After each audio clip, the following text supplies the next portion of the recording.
Sud Radio Auto, l'occasion rêvée. Avec AD, le réseau 2000 garagistes et carrossiers multimarques. Chaque samedi, Sud Radio et ses partenaires de Mobility TV essayent pour vous un véhicule sur le marché de l'occasion. Vous l'avez remarqué, si vous achetez du neuf, faut attendre avant d'être livré. C'est un peu plus rapide sur l'occasion. Aujourd'hui, on essaye la Hyundai Kona d'occasion. Vaut-elle le coup? C'est ce qu'on va demander à nos trois spécialistes que je m'apprête à vous présenter. Mais avant ça, un point quand même sur l'état du marché avec notre invité Yoni Dayan. Bonjour à vous. Bonjour, comment allez-vous ? Fondateur de Simplicicar. Écoutez, ça va très bien quand on vous reçoit sur Sud Radio. Toujours, Yoni Dayan. On parle de la demande sur le marché de l'occasion. Elle reprend. Elle reprend. Alors, elle avait très bien fini l'année 2022. 2023, un peu plus dur sur janvier, février, mars. Et là, ça repart. Bon, on sait que c'est les périodes propices à l'automobile. Le soleil, le beau temps, les vacances. Donc, tout le monde veut partir avec sa voiture.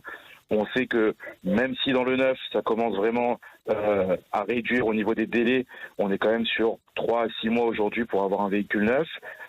Donc du coup, aujourd'hui, ça fonctionne bien, ça repart. On est content en tous les cas dans le réseau Simplicicar. Alors, première question, et c'est la plus importante d'ailleurs, vous l'avez compris, la demande existe aussi sur le neuf, mais c'est les véhicules qui mettent du temps à arriver. Est-ce que les véhicules sont là sur l'occasion ? C'est-à-dire, j'ai pas compris. Est-ce que c'est facile de trouver des véhicules d'occasion sur le marché ? Alors c'est toujours facile, puisqu'il y en a de moins en moins, mais on commence à avoir quand même pas mal de véhicules qui reviennent, puisque les clients sont livrés de leurs véhicules neufs, et de ce fait, ils se débarrassent de leurs véhicules d'occasion. Et donc on en a un peu plus qu'en 2022, mais ça reste non plus qu'on n'en a pas des millions. Ben oui, c'est normal. Ça reste à un point sur les prix, comment ils évoluent ? Alors les prix, ça redescend un peu, ça se tasse. On avait quand même une hausse qui était très très très importante sur 2021 et 2022. On avait vraiment une très forte hausse de l'occasion. Aujourd'hui, ça redescend puisque les véhicules neufs arrivent, mais ça reste qu'on est toujours 10-15% au-dessus des prix qu'on a pu connaître. Effectivement. Merci beaucoup Yoni Dayan, fondateur avec de plaisir. Simplicicar. À bientôt pour un nouvel éclairage sur le marché de l'occasion avec nos partenaires de Mobility TV. Je le disais, chaque samedi, on essaye pour vous un véhicule d'occasion avec nos trois spécialistes. Tiens, aujourd'hui, exceptionnellement, on accueille samedi la bande du dimanche. Stanislas Laroumé, vous le connaissez, fondateur de Ma Voiture Idéale. Bonjour à vous Stanislas. Bonjour Jean-Marie. Cédric Fréhour, qui d'habitude préfère le neuf, mais il va essayer l'occasion aujourd'hui. Le fondateur de la plateforme Sans Borne, bonjour à vous. Bonjour à tous. Et Mélina Priam, celle qui adore user la mécanique pour vérifier si elle est solide. C'est la journaliste de l'Autojournal. Bonjour à vous Mélina. Bonjour à tous. Allez, on va faire un point d'abord sur ce qui est disponible sur le marché avec vous, Stanislas Laroumé. Hyundai Kona d'occasion, quelle génération, quelle ancienneté en général ? C'est la première génération, c'est un petit SUV. Alors il faut resituer un peu le Kona. Qu'est-ce que c'est un Kona ? C'est un rival d'un Peugeot 2008, d'un Volkswagen T-Cross ou d'un Renault Captur qu'on connaît un peu plus. Le Kona, c'est franchement un bon petit SUV, tout à fait fréquentable, normalement très fiable, parce que c'est à l'image de tous les constructeurs coréens et en général des constructeurs asiatiques. Il y a beaucoup d'offres sur le marché. Ça démarre à 12 000 € en essence. Et il faut savoir que le Kona existait, parce qu'il va bientôt quitter le marché, en essence, en diesel, en électrique et en hybride. Donc on a vraiment le choix.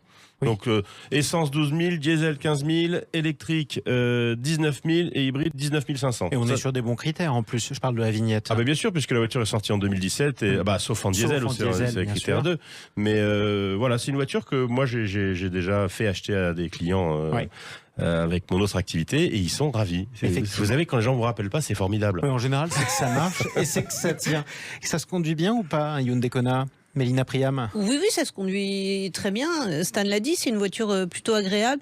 Un petit peu ferme peut-être en confort, mais c'est vraiment une bonne voiture et c'est plutôt fiable. En plus, si on opte pour une occasion récente, on peut peut-être bénéficier encore de la garantie constructeur. Qui est longue, parce qu'elle dure 5 ans. C'est 5 ans. C'est important, 5 ans de kilométrage illimité. Mais alors attention, excuse-moi Mélina, mais il faut bien préciser que la garantie Hyundai comme Kia, qui dure 5 ans et 7 ans chez Kia, est cessible uniquement si vous avez respecté les protocoles d'entretien préconisés par les constructeurs, à savoir une révision par an, par exemple. En général, il y a un voyant qui s'allume où on vous rappelle, mais il faut le faire. Ça ne veut pas dire qu'on y va.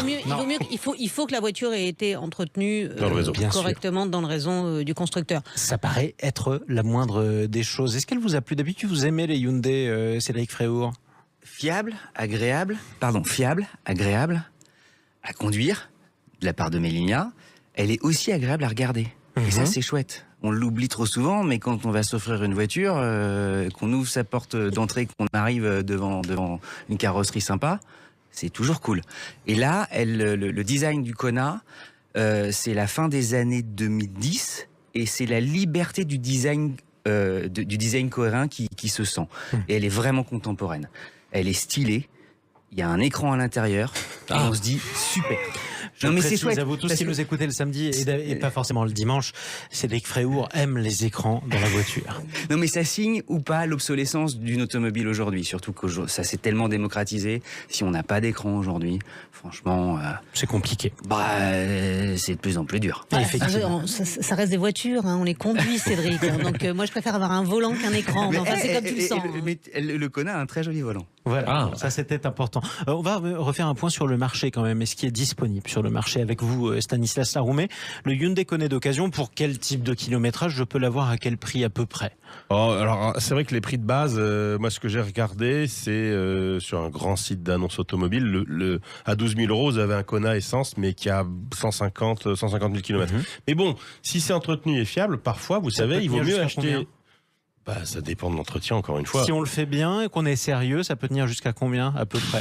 Vous pouvez faire 400 000 km si vous voulez avec une voiture sans problème. Pour 12 000 €. D'ailleurs, je crois, Jean-Marie, que vous avez une voiture qui a pas mal de kilomètres, non? Exactement. Voilà. Elle en a 215 000. Voilà. Moi, 235 000, voilà. donc vous voyez. Et je compte bien l'utiliser jusqu'à ce qu'on m'interdise de rouler avec. Voilà, tout simplement.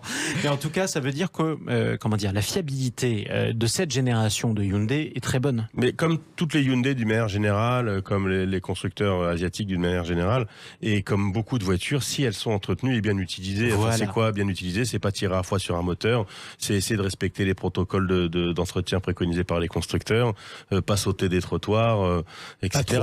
Voilà, mettre de la bonne huile, vidanger régulièrement. Enfin, c'est pas compliqué. C'est pas compliqué, mais c'est une discipline de vie. Tiens, on va parler maintenant de la comparaison avec ce qu'on a par ailleurs sur le marché. Vous avez dit Hyundai Kona, c'est en concurrence avec le Volkswagen T-Cross, si j'ai bien compris, avec le Renault Captur également. Mélina, vous avez un chouchou dans la bande ou c'est le Hyundai?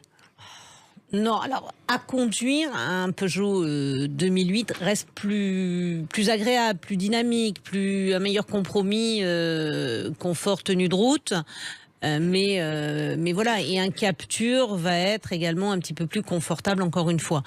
Mais il n'empêche que le Kona est quand même un très très bon produit. Ouais, bien c'est sûr, un bon outsider. Alors certes, sur le marché, on va trouver plus de Captur et plus de 2008. Donc logique, on est en France. Voilà. On est en France. Mais encore une fois, pour rassurer ceux qui se disent zut, est-ce que l'industrie coréenne, qui aurait une image très ancienne et datée, dans les études de fiabilité, notamment nord-américaines et qui sont exigeantes, les Coréens, et notamment Hyundai, sortent toujours dans le trio de tête.